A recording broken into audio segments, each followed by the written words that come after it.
Hello Vinay. Hello ma'am. TGPSC exam రాబోతుంది గదా! Paper 3 economy and development. దీనికి సంబంధించి 3 సెక్షన్‌లున్నాయి. ఒకటి Indian economy issues and challenges first section అయితే, రెండో section economy and development of Telangana. మూడో section issues of development and change. ఈ యెస్. ఒక్కొక్క సెక్షన్ తీసుకొని వీళ్ళు లాస్ట్ మినిట్ రివిజన్ ఎవరైతే అభ్యర్థులు వెళ్తున్నారో, లాస్ట్ మినిట్ రివిజన్ ఎలా చేయాలో కొంచెం ఎక్స్‌ప్లెయిన్ చేయవా? ఒక్కొక్క సెక్షన్. మేడం, స్థూలంగా చెప్పాలంటే ఈ 3 సెక్షన్‌లని మనం Indian economy, Telangana economy and developmental ఇష్యూస్‌గా మనం చెప్పుకుంటూ ఉంటాం. సో, ఇండియన్ ఎకానమీకి సంబంధించి ప్రధానంగా మనకి 5 చాప్టర్‌లున్నాయి. సో, 5 చాప్టర్‌లొచ్చేసి ఒకటి డెమోగ్రఫీకి సంబంధించింది, జనాభాతో ముడిపడ్డ అంశాలు. రెండవది నేషనల్ ఇన్‌కమ్‌కి సంబంధించిన అంశాలు. 3, 4 వచ్చేసి 3 సెక్టార్స్ ఆఫ్ ఎకానమీ.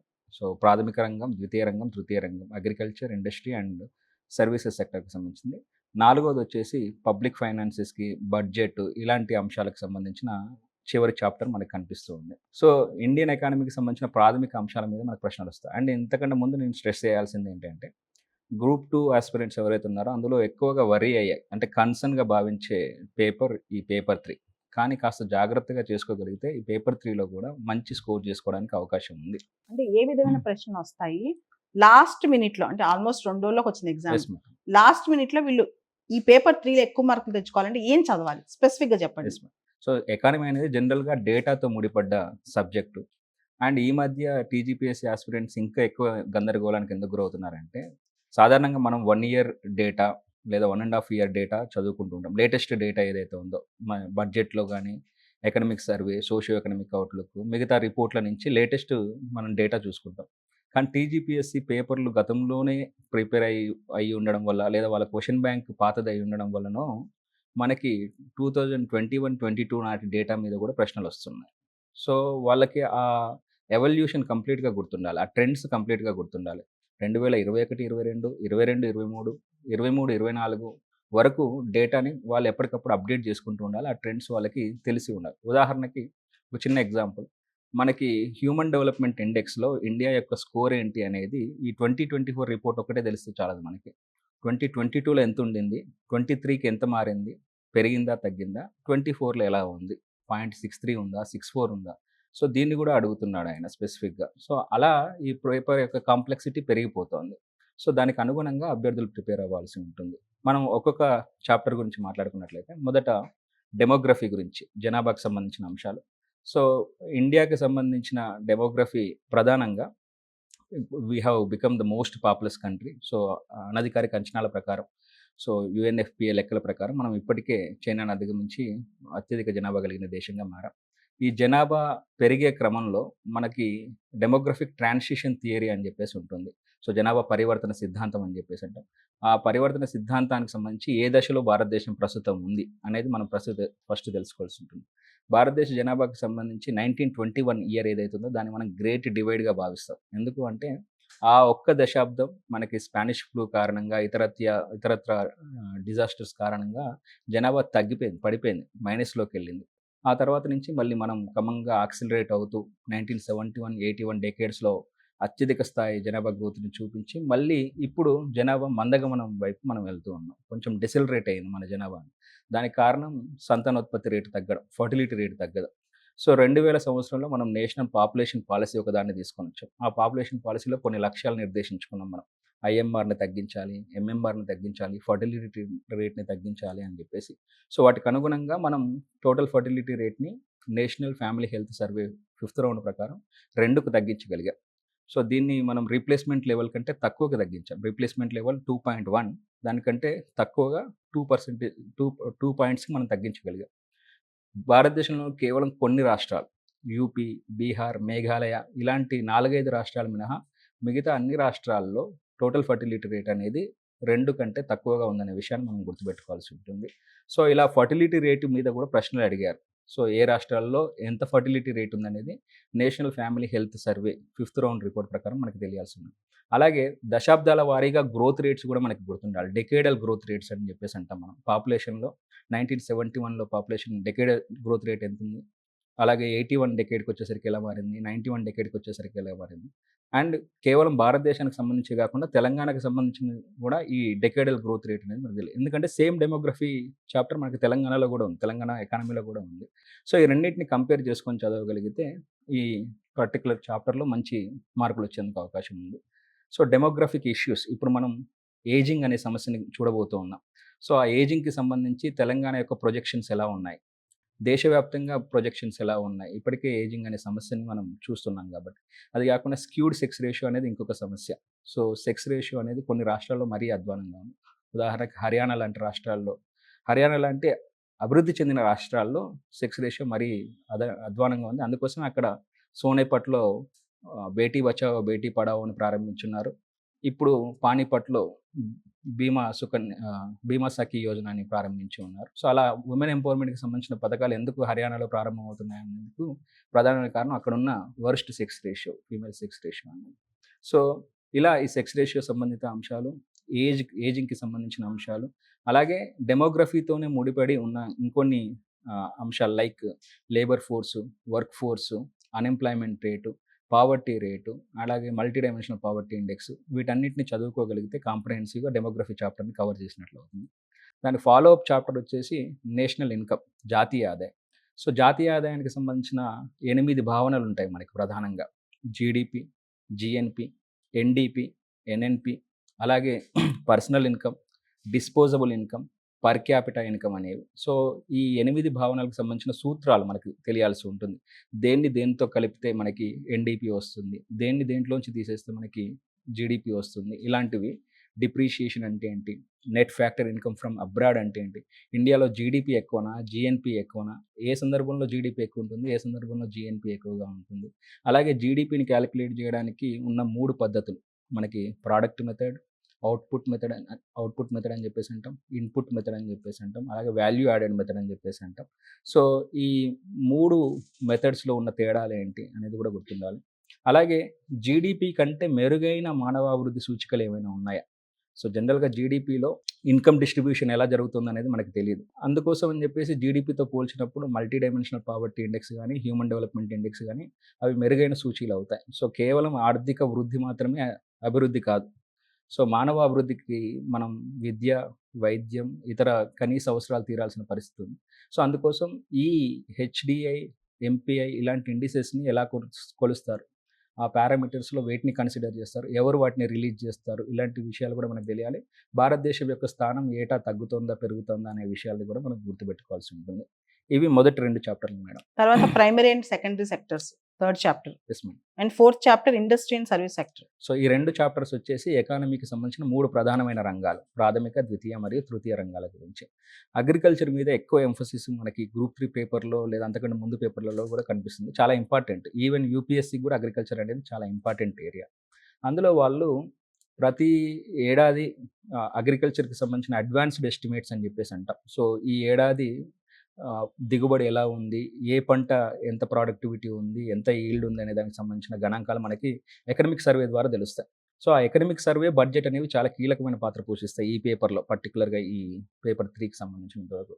ఎకనామిక్ సర్వేలో సూచించిన విధంగా అడ్వాన్స్డ్ ఎస్టిమేట్స్ ప్రకారం లేదా రివైజ్డ్ ఎస్టిమేట్స్ ప్రకారం 2021, 22 సంవత్సరంలో ప్యాడీ ఈల్డ్ ఎంత? దిగుబడి ఎంత? పర్ హెక్టార్‌కి లేదా పర్ ఎకర్‌కి. సో అలాగే వీటికి సంబంధించిన ఈల్డ్ ఎంత? సో మొక్కజొన్నకి సంబంధించిన ఈల్డ్ ఎంత? ఇలాంటి విషయాలు మనం ట్రెండ్ వారీగా 2021, 22లో ఎంతుంది? 22, 23కి వచ్చేసరికి ఎలా మారింది? 24కి వచ్చేసరికి ఎలా మారింది? సో వాటిని గనుక గుర్తుపెట్టుకోగలిగితే దాని మీద అడిగిన ప్రశ్నలకు మనం సమాధానం ఇవ్వగలుగుతాం. అగ్రికల్చర్ సెక్టార్‌కి సంబంధించి ప్రభుత్వం తీసుకుంటున్న వేర్వేరు చర్యలు. ఉదాహరణకి ఎంఎస్‌పీ అనేది ఒక ప్రధానమైన చర్య. సో ఆ ఎంఎస్‌పీని నిర్ధారించడంలో ప్రభుత్వం అంటే దాన్ని ఎవరు ఫిక్స్ చేస్తారు? ఏ పద్ధతి ద్వారా ఫిక్స్ చేస్తారు? ఉదాహరణకి cabinet committee on agriculture cost and prices అని చెప్పేసి అంటాం. Commission on agriculture cost. So ఆ సిఏసిపి సూచనల మేరకు మనం ఎంఎస్‌పీని నిర్ధారిస్తాం. దానికోసం వాళ్ళు వాడుతున్న పద్ధతి A2+50% ఏదో ఒక పద్ధతిని వాడుతున్నారు. సో ఆ పద్ధతి.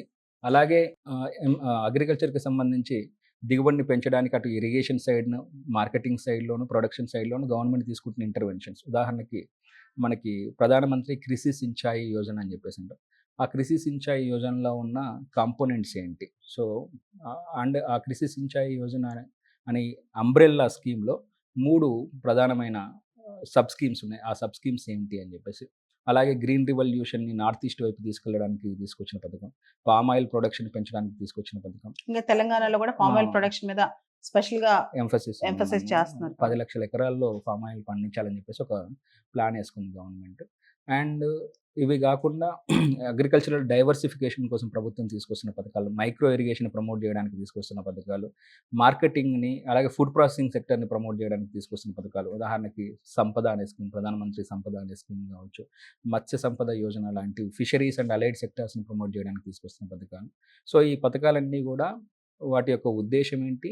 వాటికి ఈ ఏడాది గవర్నమెంట్ ఇచ్చిన అలొకేషన్స్ ఏంటి? లేదంటే మొత్తంగా అది అంబ్రెల్లా స్కీమ్ అయితే గనక, ఈ మొత్తం 15థ్ ఫైనాన్స్ కమిషన్ పీరియడ్ 2021, 22 నుంచి 25, 26 మధ్య ఎంత ఫండ్ అలొకేట్ చేశారు దానికి అనే విషయాలు కూడా మనకి తెలియాల్సి ఉంటుంది. ఆ తర్వాత సెకండ్ సెక్టార్ వచ్చేసి ఇండస్ట్రీ. ఇండస్ట్రీలో కూడా గవర్నమెంట్ ఎక్కువ ఎంఫసైజ్ చేస్తోంది ఎంఎస్ఎంఈ. ఎంఎస్ఎంఈకి సంబంధించిన తాజా నిర్వచనం తెలియాలి మనకి. సో, టర్నోవర్ ఆధారంగా గానీ, లేదంటే అందులో ఇన్వెస్ట్‌మెంట్ ఇన్ ఇన్వెంటరీ ఆధారంగా గానీ, సో, ఎంఎస్ఎంఈ డెఫినిషన్ అనేది డెఫినిషన్ పక్కాగా ఒక క్వెషన్ ప్రిపేర్ వచ్చింది. అయ్యాలి. Yes ma'am. So, MSME advantages ఏంటి? ఎన్ని ఎంఎస్ఎంఈలు రిజిస్టర్ అయి ఉన్నాయి మన దగ్గర? ఉద్యమ్ పోర్టల్ ఆధారంగా. ఉద్యమ్ పోర్టల్‌లో ఎన్ని ఎంఎస్ఎంఈలు రిజిస్టర్ అయి ఉన్నాయి అనే దానికి సంబంధించి. అలాగే ఈ శ్రమ్ పోర్టల్ కింద ఎంతమంది అనార్గనైజ్డ్ సెక్టార్ ఎంప్లాయీస్ రిజిస్టర్ అయి ఉన్నారనే దానికి సంబంధించి డేటా మనకి ఎకనామిక్ సర్వేలో లభిస్తుంది. ఆ ఎకనామిక్ సర్వే ఆధారంగా మనం తెలుసుకోవాల్సిన అవసరం ఉంది.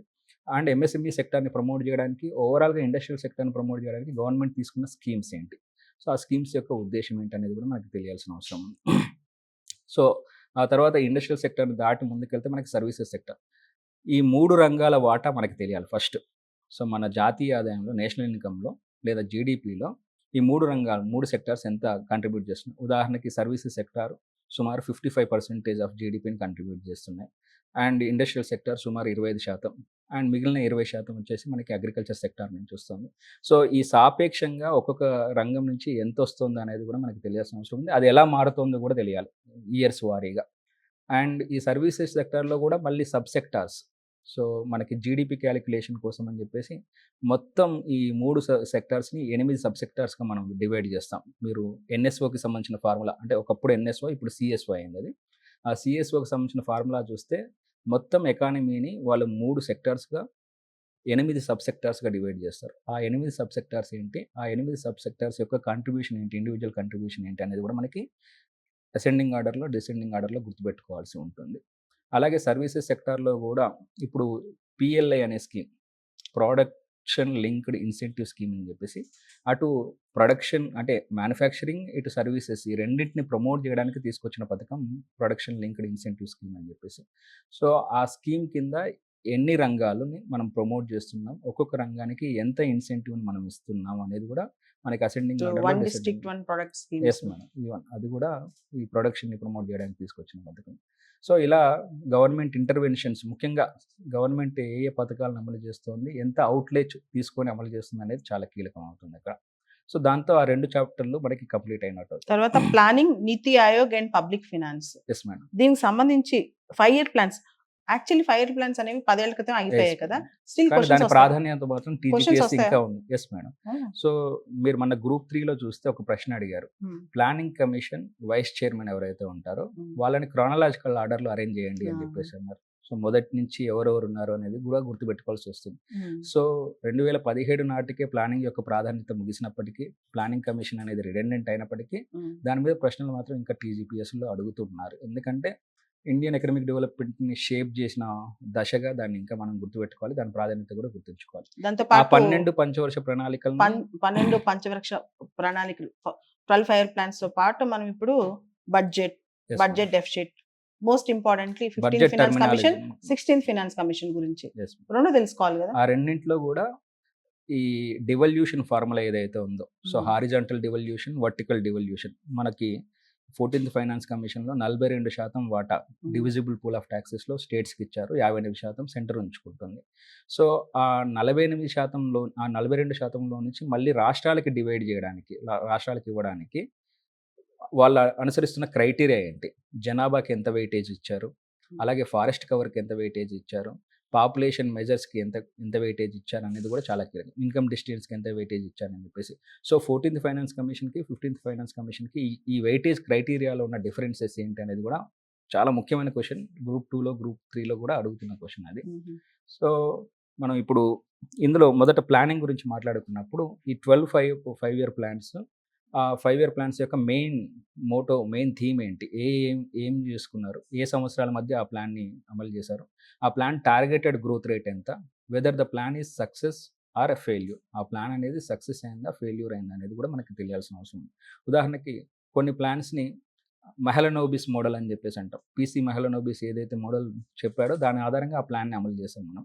హ్యారడ్ డోమర్ మోడల్ అని చెప్పేసి అంటాం. సో ఈ ప్లాన్స్ దీనికి సంబంధించిన. అలాగే పేదరిక ప్రణాళిక అని చెప్పేసి దేన్ని అంటాం అంటే ఏ ప్రణాళికలో అయితే మనం పావర్టీ అలివేషన్ అనే దాన్ని మెయిన్ అజెండాగా తీసుకున్నామో అది పావర్టీకి సంబంధించిన ప్రణాళిక అవుతుంది. గరీబీ హటావో అని చెప్పేసి ఇందిరాగాంధీ గారు ఇచ్చిన నినాదం ఏ పంచవర్ష ప్రణాళికకు సంబంధించింది. ఇలాంటి questions they are still relevant. అవి ఇంకా అడుగుతున్నారు కాబట్టి వాటిని కూడా గుర్తుపెట్టుకోవాలి. ఒకప్పుడు అది సింగిల్ స్టేట్మెంట్ క్వశ్చన్గా ఉండేది. గరీబీ హటావో నినాదం ఏ పంచవర్ష ప్రణాళిక. ఇప్పుడు అలా కాకుండా ఇచ్చిన 4 స్టేట్మెంట్లలో ఒక స్టేట్మెంట్ కింద ఇస్తున్నారు. సో పలానా పంచవర్ష ప్రణాళికలో గరీబీ హటావో అనే నినాదాన్ని ఇచ్చారు అని చెప్పేసి. So you have to know that fact. ఆ ఫ్యాక్చువల్ ఇన్ఫర్మేషన్ కూడా తెలియాల్సిన అవసరం ఉంది. అండ్ వేరు పంచవర్ష ప్రణాళికలో ప్రభుత్వం యొక్క ఇనిషియేటివ్స్ ఏంటి, ఐఐటీస్ ఎప్పుడు స్టార్ట్ చేశారు, పలానా ఇరిగేషన్ ప్రాజెక్ట్స్ ఎప్పుడు స్టార్ట్ చేశారు అనేది కూడా మనకి తెలియాల్సిన అవసరం ఉంటుంది. పలానా ఇంపార్టెంట్ ఉదాహరణకి మన్రేగా అనే స్కీమ్ ఉంది. సో ఆ స్కీమ్ ఏ పంచవర్ష ప్రణాళికకి సంబంధించింది అనేది. సో అలా ప్లానింగ్ యొక్క ప్రాధాన్యత ఇప్పటికి కూడా ఉంది మేడం. దానికి కొనసాగింపుగా ఇప్పుడు మనం నీతి ఆయోగ్ని తీసుకొచ్చాం. నీతి ఆయోగ్ చాలా ప్రధానమైన పాత్ర పోషిస్తుంది, premier think tank of the గవర్నమెంట్గా. సో ఒకవైపు కాంపిటేటివ్ ఫెడరలిజం, ఇంకోవైపు కోఆపరేటివ్ ఫెడరలిజం, ఈ రెండింటిని ప్రమోట్ చేస్తుంది. ఇన్నోవేషన్ అనే దానికి పెద్దపీట వేస్తుంది. అటల్ టింకరింగ్ ల్యాబ్స్ని ఏర్పాటు చేసింది. అటల్ ఇన్నోవేషన్ మిషన్ని లాంచ్ చేసింది. అలాగే రాష్ట్రాల మధ్య పోటీ పెడుతూ కొన్ని ఇండిసెస్ని ఎప్పటికప్పుడు అది రిలీజ్ చేస్తుంది, రిపోర్ట్స్ని రిలీజ్ చేస్తుంది. ఉదాహరణకి వాటర్ మేనేజ్మెంట్కి సంబంధించి కంపోజిట్ వాటర్ మేనేజ్మెంట్ ఇండెక్స్ కానీ ఓవరాల్ గా నీతి ఆయోగ్ ఎటువంటి రిపోర్ట్స్ రిలీజ్ చేస్తుందో మనం చూసుకోవాలి. Yes madam. ఆ రిపోర్ట్స్లో ర్యాంకింగ్ ఎంత అనేది కూడా మనకు తెలుసు. తెలంగాణ ర్యాంకింగ్ ఉదాహరణకి తిర్యాని అని చెప్పేసి ఆసిఫాబాద్ జిల్లాలో, అంటే ఉమ్మడి ఆదిలాబాద్ జిల్లాకు సంబంధించిన తిర్యాని యాస్పిరేషనల్ బ్లాక్గా గుర్తింపు ఉంది దానికి. సో మనకి మొదట యాస్పిరేషనల్ డిస్ట్రిక్ట్స్ ప్రోగ్రామ్ ఉండేది.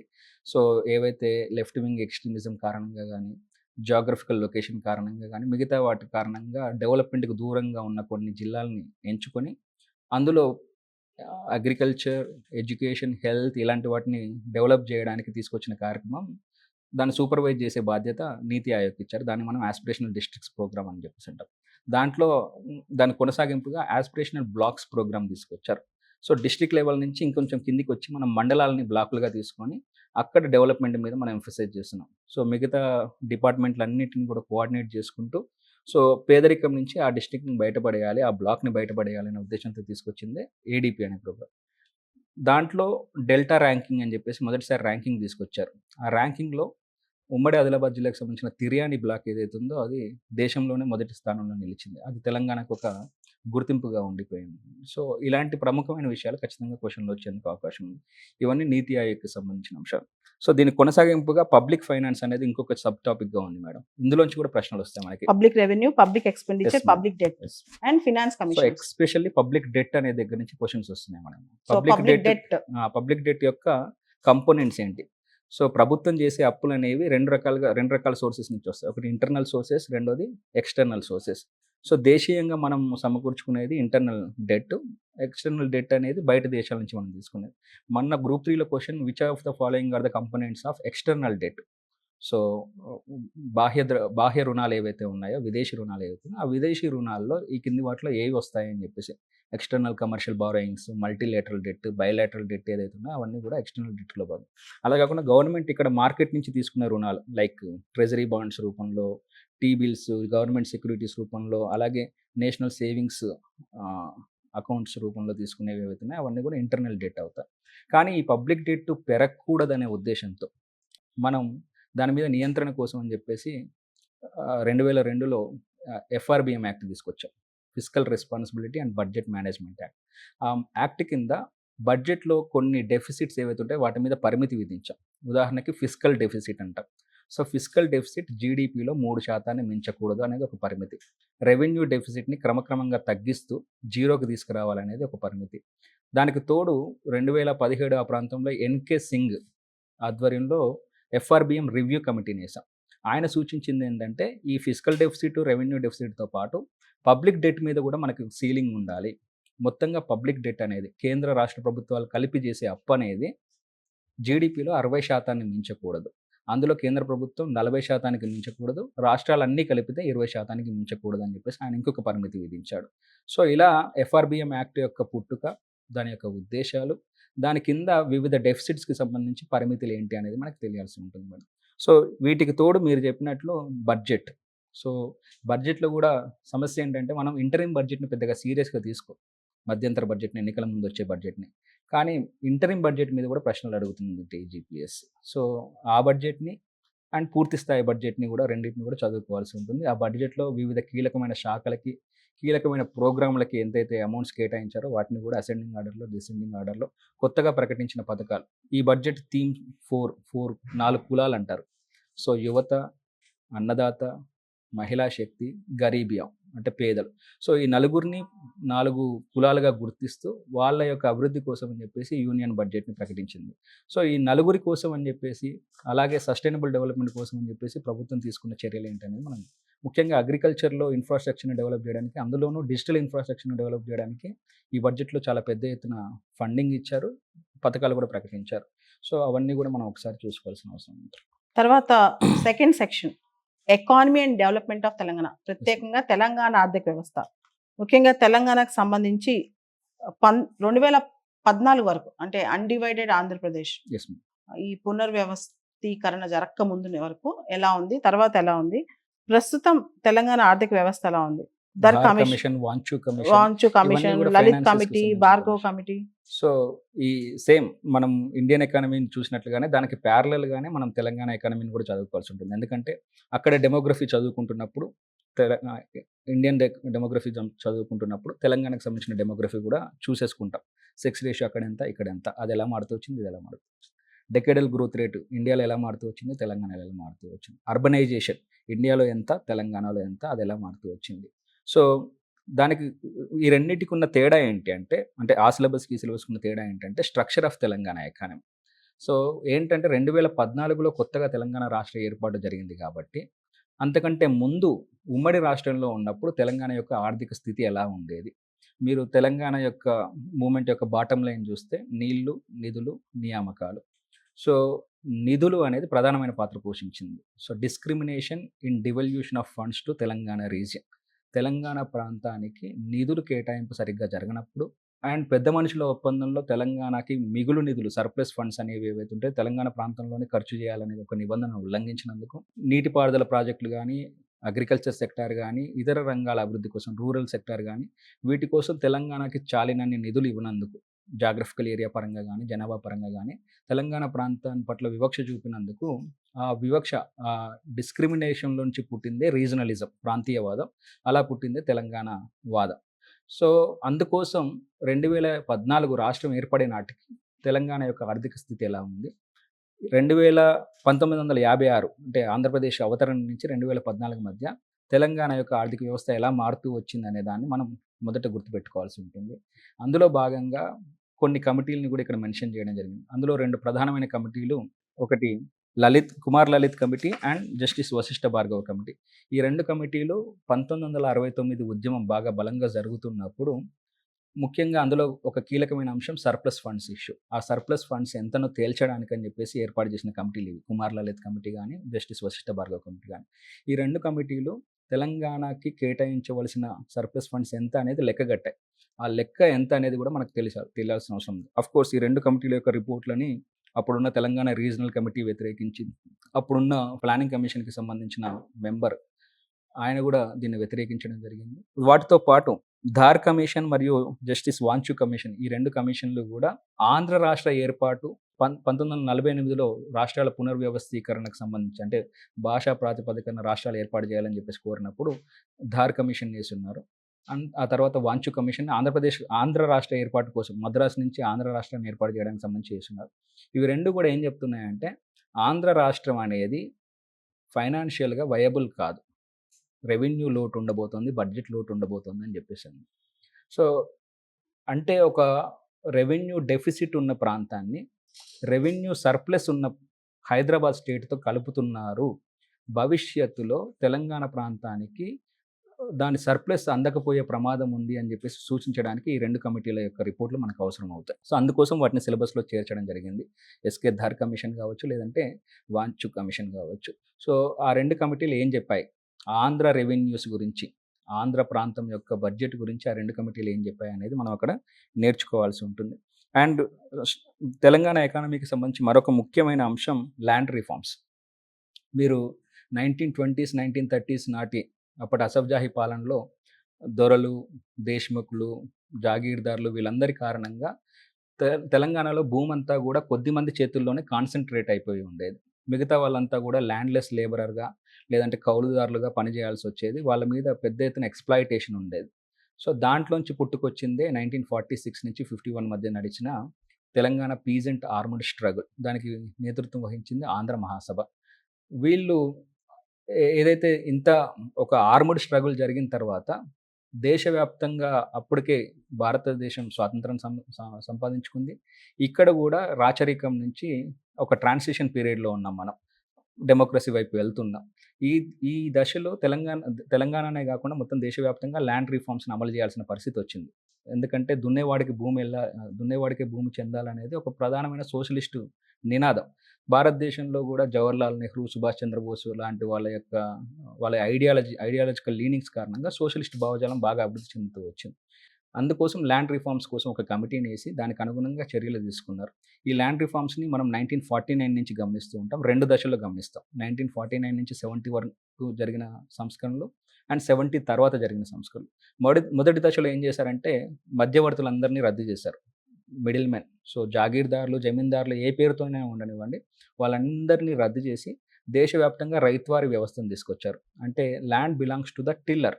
ఆయన పట్టేదారుగా గుర్తించి ఆయనకు ఆ భూమి మీద హక్కులిస్తాం.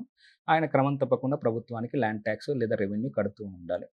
ఆ తర్వాత ఏం చేశామంటే ఈ చారిటబుల్ ట్రస్ట్ పేరిట అప్పుడున్న రాజులకి సర్వీసెస్ అందించారు. మిలిటరీ సర్వీసెస్, అదర్ సర్వీసెస్ అందించారని చెప్పేసి వాళ్ళకిచ్చిన ఈనామ్స్ ఏవైతే ఉన్నాయో, ఆ ఈనాంలను కూడా రద్దు చేశారు. ఈనాందారీ అబాలిషన్ యాక్ట్ 1955 కింద. సో, ఇలా మొదటి దశలో ఈ జాగీర్దారీ వ్యవస్థ, ఈనాందారీ వ్యవస్థ ఇలాంటి వాటన్నిటిని రద్దు చేసుకుంటూ వచ్చారు. తెలంగాణకున్న ఒక ప్రత్యేకమైన అంశం ఏంటి అంటే తెలంగాణలో భూ సంస్కరణలు పైనుంచి కిందికి టాప్ డౌనే గాకుండా కింది నుంచి పైకి గూడా ఎళ్ళాయి. బాటమ్ అప్ అప్రోచ్ అని జెప్పేసి అంటాం. దానికి ఉదాహరణగా ఇక్కడ జరిగిన భూదానోద్యమం గురించి చెప్పుకోవాల్సి ఉంటుంది. భూదానోద్యమంలో వినోబా భావే పిలుపు మేరకు కొద్దిమంది భూస్వాములు స్వచ్ఛందంగా తమకున్న భూమిని దానంగా ఇచ్చారు. ఆ ఊరికో, అక్కడ ఉండే పేదవాళ్ళకో.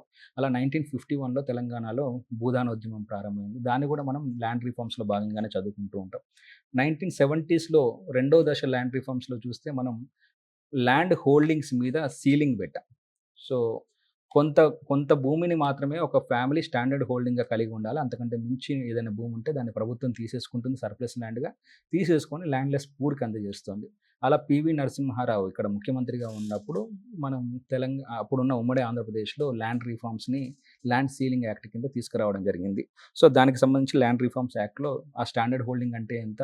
అందులో వెట్ ల్యాండ్‌కి ఎంతుండాలి? డ్రై ల్యాండ్‌కి ఎంతుండాలి? అనేది మనకు ఒక బాక్స్ ఉంటుంది క్లాసిఫికేషన్ ఆధారంగా. దాన్ని కూడా మనం గుర్తుపెట్టుకోవాల్సిన అవసరం ఉంది.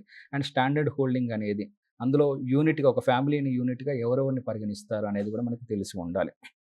అండ్ చివరగా 2014 నుంచి ఇప్పటి వరకు 2024 వరకు తెలంగాణ ఎకనామిక్ స్ట్రక్చర్ అనేది ఎలా మారుతూ వచ్చింది? ఈ 3 రంగాలు ప్రైమరీ, సెకండరీ, టెర్షియరీ సెక్టార్స్ యొక్క వాటా పెరుగుతోందా? అంటే అగ్రికల్చర్ సెక్టార్ వాటా పెరుగుతోందా? తగ్గుతోందా? అలాగే ఇండస్ట్రియల్ సెక్టార్ వాటా పెరుగుతోందా? తగ్గుతోందా? ఈ 3 సెక్టార్స్‌ని ప్రమోట్ చేయడానికి గవర్నమెంట్ తీసుకుంటున్న స్కీమ్స్ ఏంటనేది కూడా మనకి తెలియాల్సి ఉంటుంది. ఇక్కడ వినయ్ తర్వాత demography and human resource development, agriculture and allied sectors, industry and service sectors, ఫైనల్‌గా తెలంగాణ స్టేట్ ఫైనాన్స్ ఎలా ఉంది? బడ్జెట్ ఎలా ఉంది? తెలంగాణలో వెల్ఫేర్ పాలసీస్ ఎలా ఉన్నాయి? వీటికి సంబంధించి తెలంగాణలో పాపులేషన్ గ్రోత్ రేట్స్ ఎలా ఉన్నాయి? డెమోగ్రఫిక్ ఫీచర్స్ ఎలా ఉన్నాయి? తెలంగాణ ఏజింగ్ ఎలా ఉంది పరిస్థితి? తర్వాత రీసెంట్‌గా తెలంగాణ గవర్నమెంట్ కూడా ఒక డెసిషన్‌కి వచ్చిందనమాట.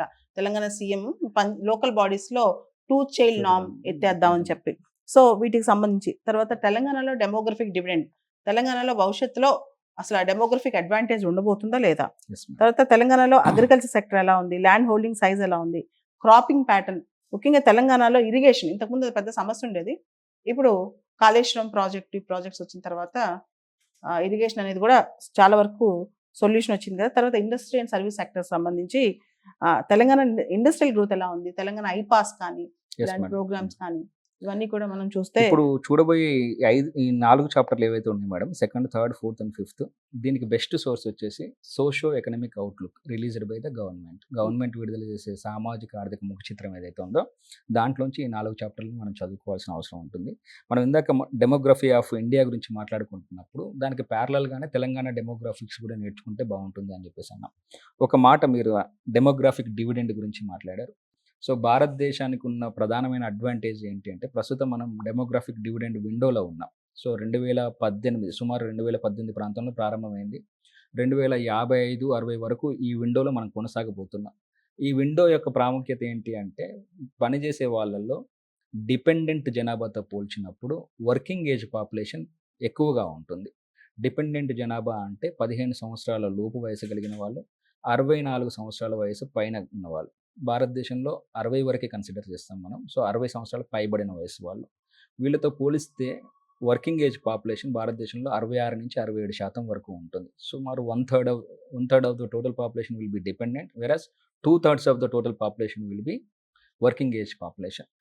ఈ వర్కింగ్ ఏజ్ పాపులేషన్‌లో సరిగ్గా పెట్టుబడులు పెట్టగలిగితే మనం, if you can make better investments in the form of education, health care services, skill development and employment generation.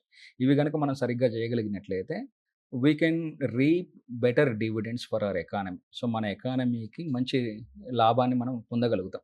ఈ అడ్వాంటేజ్‌నే మనం డెమోగ్రాఫిక్ డివిడెండ్ అంటాం. It is potential advantage. అంటే ఆ అవకాశం ఉంది.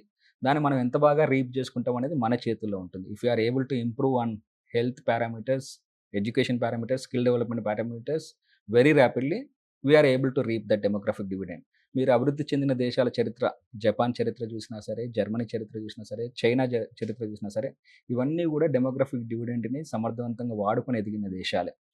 దురదృష్టవశాత్తు మన దగ్గర ఉన్న స్కిల్ డెఫిసిట్ కారణంగా, మన దగ్గర ఇన్వెస్ట్‌మెంట్ యొక్క బేస్ తక్కువ ఉండడం కారణంగా, మనం ఇంకా ఆ డెమోగ్రాఫిక్ డివిడెండ్‌ని అంత సమర్థవంతంగా వాడుకోలేకపోతున్నాం. మన దగ్గర ప్రొడక్టివిటీస్ తక్కువగా ఉన్నాయి. అగ్రికల్చర్ ప్రొడక్టివిటీ గానీ, ఇండస్ట్రియల్ ప్రొడక్టివిటీ, సర్వీసెస్ సెక్టార్ కొంతో గొప్పో బ్రైట్ స్పాట్‌గా చెప్పుకోవచ్చు మనం. సో, ఆ డెమోగ్రాఫిక్ డివిడెండ్ అనేది భారతదేశాన్ని మొత్తం ఒక యూనిట్‌గా తీసుకున్నప్పుడు ఎక్కువ కాలం కొనసాగబోతుంది. 2055, 60 వరకు.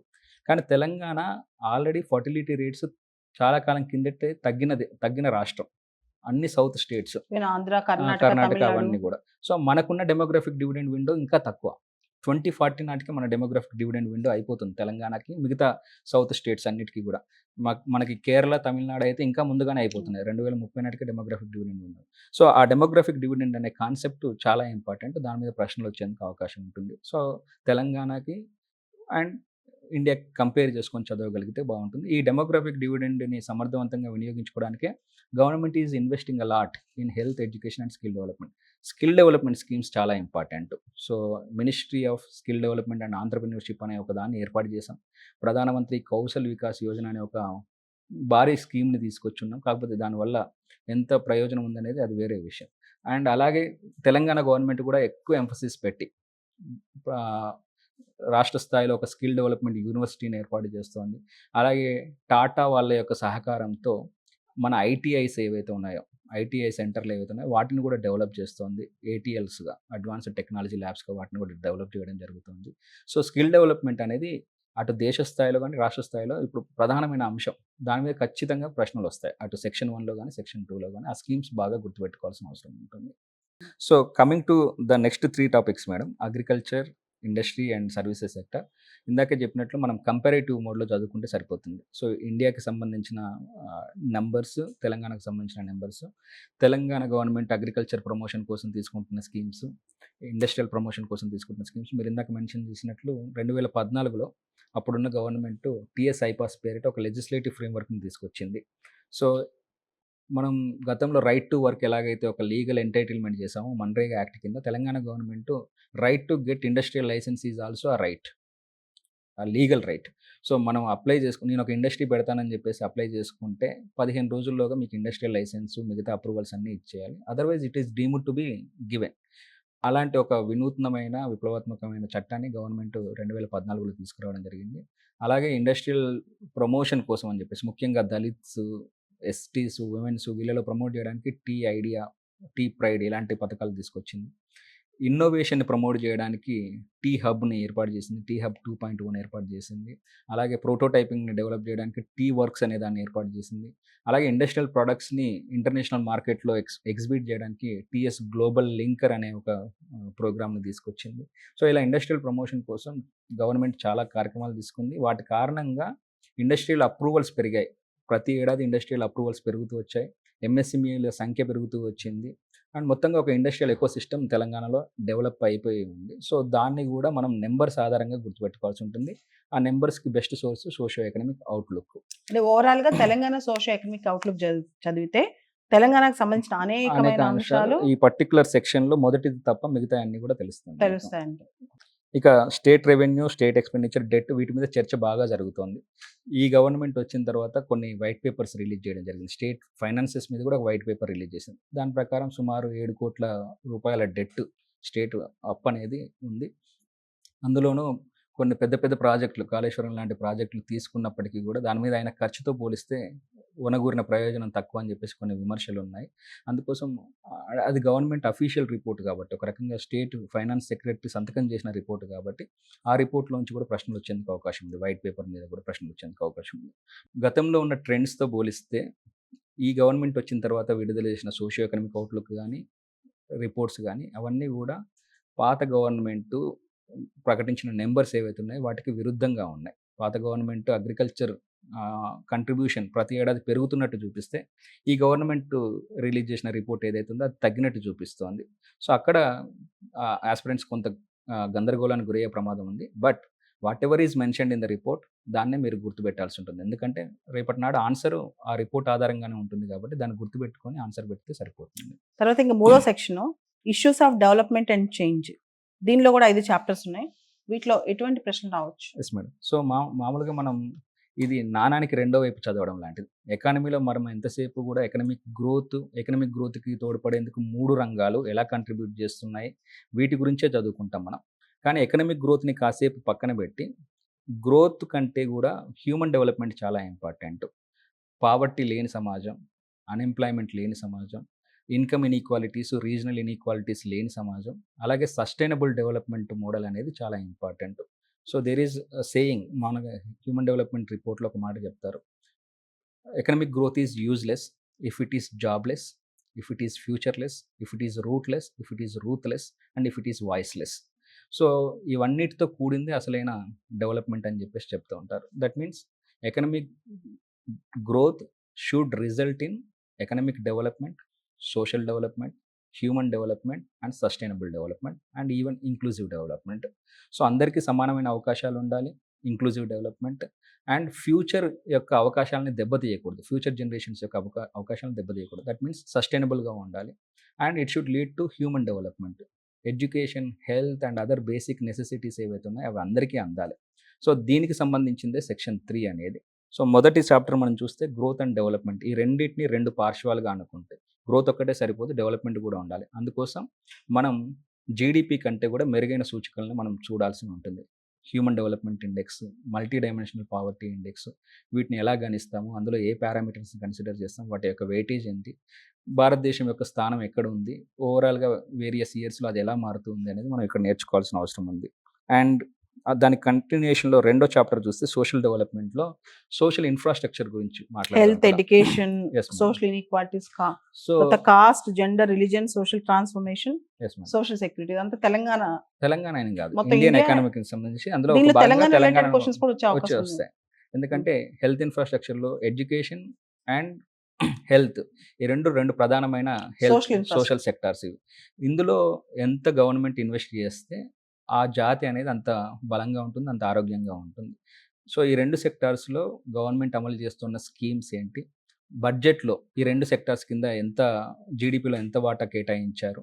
ఓవరాల్‌గా ఈ సెక్టార్స్‌లో ఇండిసెస్ ఏమైనా ఉన్నాయా? ఉదాహరణకి స్కూల్ ఎడ్యుకేషన్ క్వాలిటీ ఇండెక్స్ అని చెప్పేసి నీతి ఆయోగ్ విడుదల చేస్తుంది.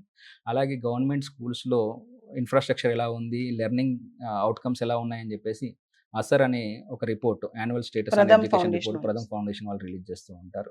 సో, ఇలాంటి రిపోర్ట్‌ల ఆధారంగా ఎడ్యుకేషన్ సెక్టార్‌ని మనం అనలైజ్ చేయాల్సి ఉంటుంది. అలాగే హెల్త్ సెక్టార్‌కి సంబంధించి కూడా కొన్ని రిపోర్ట్స్ వస్తూ ఉంటాయి. ఆ రిపోర్ట్‌ల ఆధారంగా మనం హెల్త్ సెక్టార్‌ని కూడా అనలైజ్ చేయాల్సి ఉంటుంది. Same healthy states and progressive India index అని చెప్పేసి నీతి ఆయోగ్ విడుదల చేస్తోంది.